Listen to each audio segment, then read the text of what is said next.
Forget the Karate Kid, forget the crane kick, forget wax on, wax off, and forget Cobra Kai, because we are here with the only snake that matters, the Viper.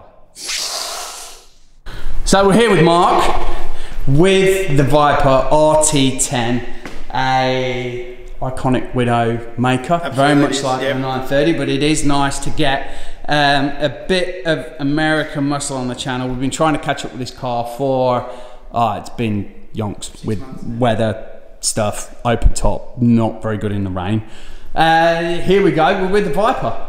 So I was just looking online in 2016, 2017 for a Dodge Viper. They were always sort of a poster car, and I just saw the values of them back then was unbelievably cheap for what they were, and I just kept looking and thinking this is something that is certainly undervalued here in Australia and very, very rare.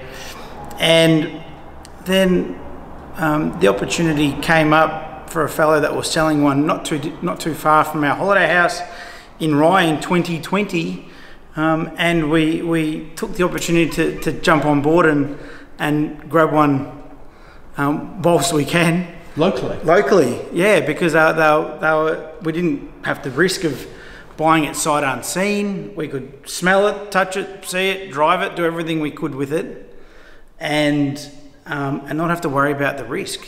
Because it is in good condition. We are going to take it out for a spin and we'll see if we can get a side shot there. And I know as an owner, owners always say, hey look, it's not quite as perfect as it is, but that red killer on a Viper. Viper red, they call that. Yeah.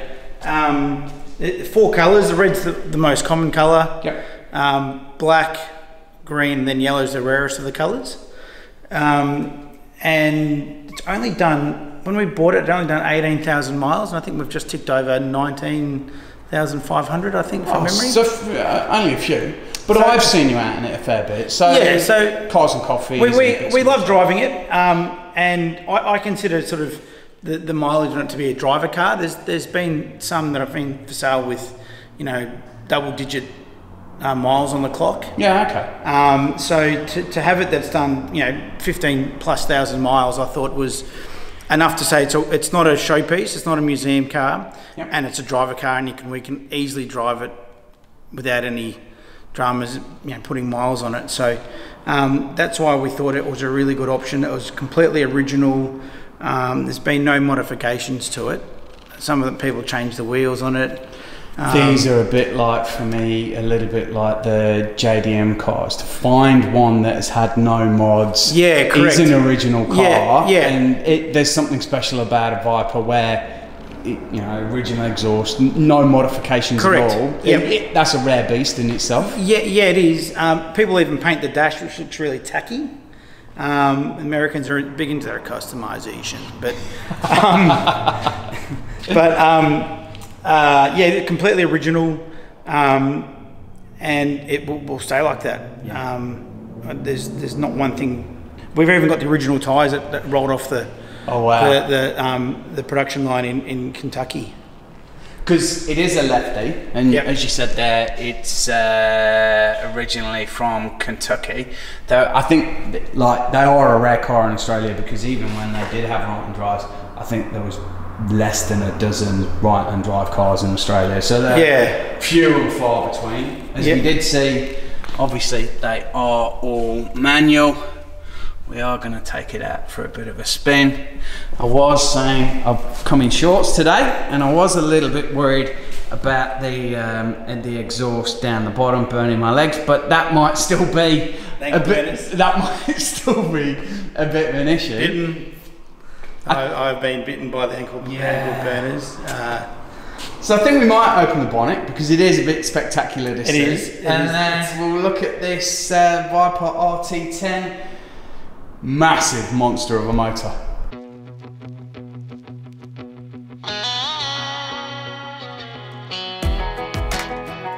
An 8-litre V10. It's always nice that the engine matches the body on the outside. It's a monster. So fettled by Lamborghini, you said? Fettled by Lamborghini, as they say. I think it was a Lamborghini block that was provided, but pretty much all done by the Americans.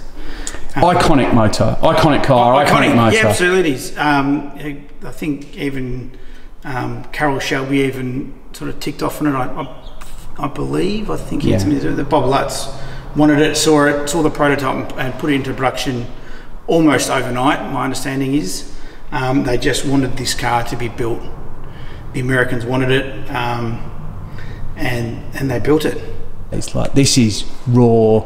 Yeah. This is what muscle is all about, isn't it? $60,000 US at the time. Yeah. So, and their price is now back to about parity. So about 60,000 will get you one in the US. I genuinely think it's a hell of a lot of car. It's a hell of a lot for the money. It is, yeah. It is scary to drive. It can be a bit hair raising at times. You know, I tend to listen to it if it. Is it wiggly at the back, or is it? Yeah, a little bit. A little bit. But if it bites, I listen.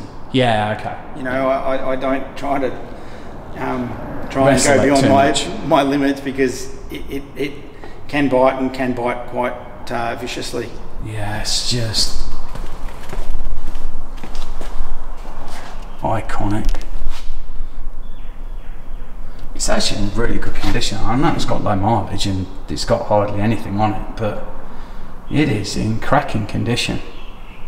I like the interior. I think we can open it here. We'll open it up.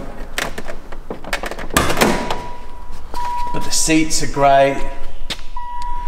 Like, there's nothing on the bolsters. There's a bit of wear on the dash, but considering how old the car is, there's really nothing there, is there? Yeah, I think that's just probably maybe a bit of just perhaps sun damage, bit of age, bit of age, bit of cheap American plastics. They can be a bit plasticky.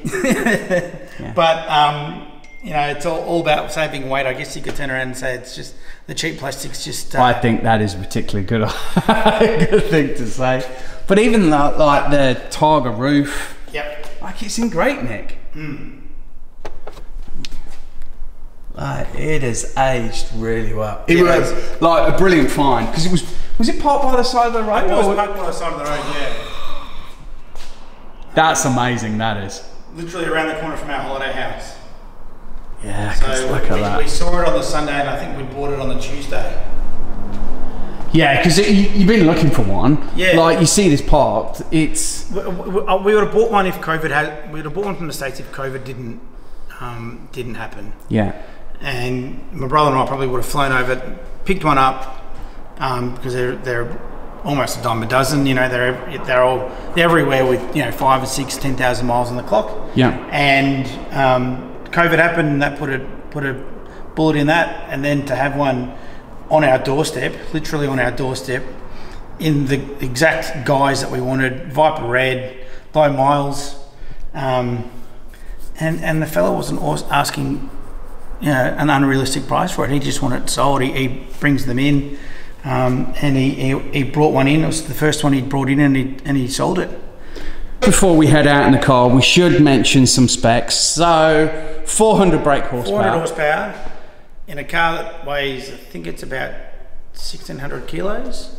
0 to 60 miles an hour, but approximately 100 kilometers an hour is between 3.5 and 4.5, which I think, this being one of the earlier ones, is probably more towards the back end of the 4, but 400 horsepower with a stonking motor at the front and all that power in it.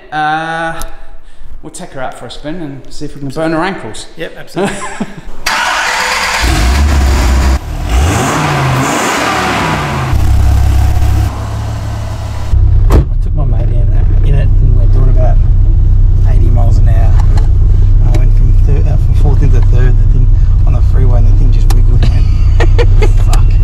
That's the scariest moment in it.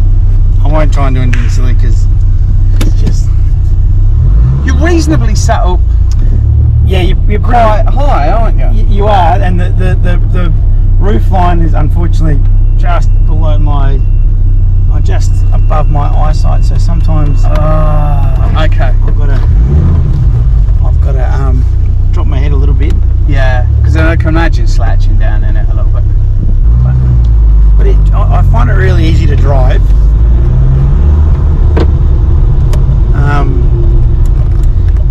doesn't feel as big in it when you're in the car. No.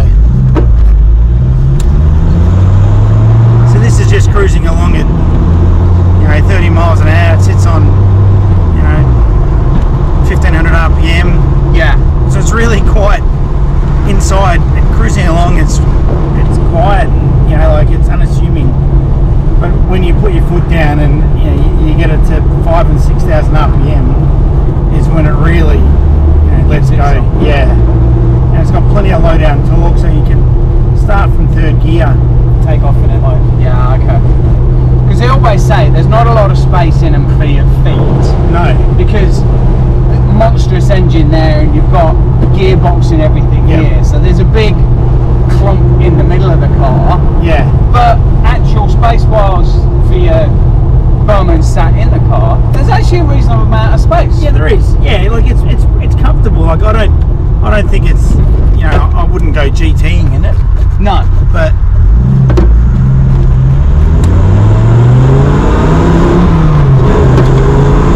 it does wiggle a bit, doesn't it? But it's comfortable. Like you jammed up against the doors. Yeah. I'm genuinely not too bad here. But I find it pretty comfortable. Like I've taken on a drive to Alexandria and then up to Euroa for an overnight drive. Yeah. I was pretty exhausted by the end, but it was comfortable. It wasn't I didn't get out unable to move, and it was pretty easy to drive. Yeah, you wouldn't want a girlfriend with a big handbag. No, I don't think. But my girlfriend, she I think deep down she does like it. She does roll her eyes a bit when you turn up in there.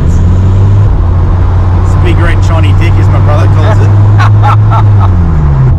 So what does it actually have on windows? Is it like a there's like a little bit of a plastic? Yeah, insert?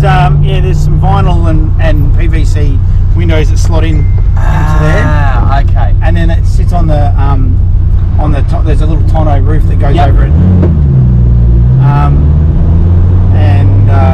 That's all it is. And there's no door locks. There's a little zip to unlock it. That's it. Like. And no real problems with the Australian heat with that massive motor and like a little bit, yeah. It does on a really hot day. I probably wouldn't take it out on a super hot day. Yeah, okay. We're sitting on it's about perfect there. Yeah. In slow traffic it'll heat up a little bit. Yeah. Once you start moving, it cools down. But yeah, there's definitely on a really hot day, it doesn't like it. Yeah. It doesn't really like stop-start traffic either.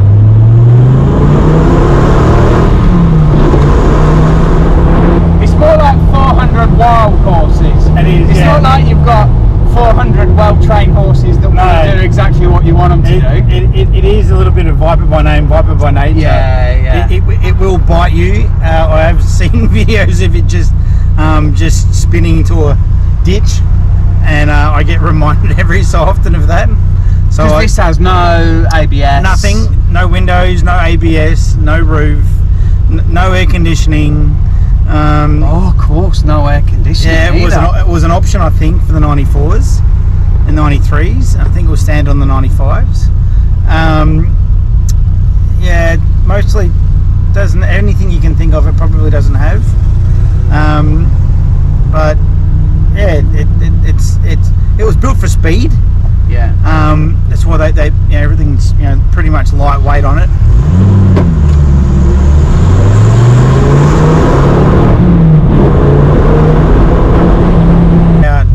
Maybe.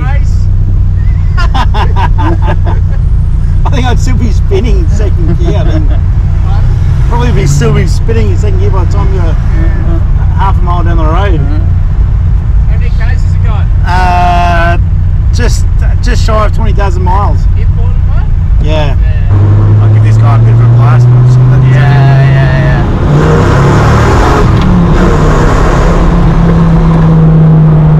Brutal, yeah, it is. Well, absolutely lives up to its name. Yeah, it does. Yeah, it's viper by name, viper by nature. Yeah. Completely brutal, completely analog. The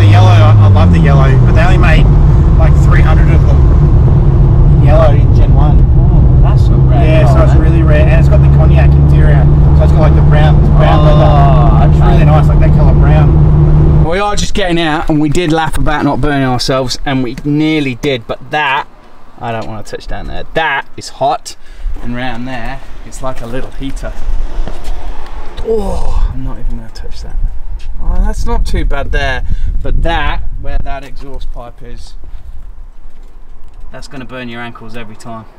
So there we go, we've had a Viper on the channel, finally, I think it's finally. Another widowmaker along with a 930, American muscle, and just cylinders for days. Hope you've enjoyed the video. Please give it a big thumbs up, subscribe to the channel, and we will see you later. See you guys, bye.